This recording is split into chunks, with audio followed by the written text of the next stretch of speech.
આજે અમારી શાળામાં ઇલેક્શનનું આયોજન કરવામાં આવ્યું હતું. મધર સ્કૂલમાં લોકશાહીનો પર્વ હેડ બોય અને હેડ ગર્લની ચૂંટણી આયોજન થયું. મધર સ્કૂલ ખાતે આજે વિદ્યાર્થીઓમાં નેતૃત્વના ગુણો વિકસે તે હેતુથી એક વિશેષ અને ઉત્સાહભર્યા વાતાવરણમાં હેડ બોય અને હેડ ગર્લની ચૂંટણી યોજવામાં આવી હતી.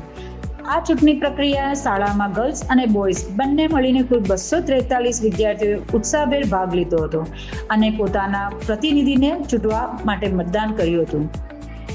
વિદ્યાર્થીઓ મતદાનની વાસ્તવિક પ્રક્રિયાથી પરિચિત થાય અને લોકશાહીના આ પર્વને પ્રેક્ટિકલ રીતે સમજી શકે તેનો મુખ્ય ઉદ્દેશ હતો. દેશના ભવિષ્ય એવા આ બાળકોના નાનપણથી જ દરેક એક વોટનું શું મહત્વ છે તેની સમજ કેળવાય.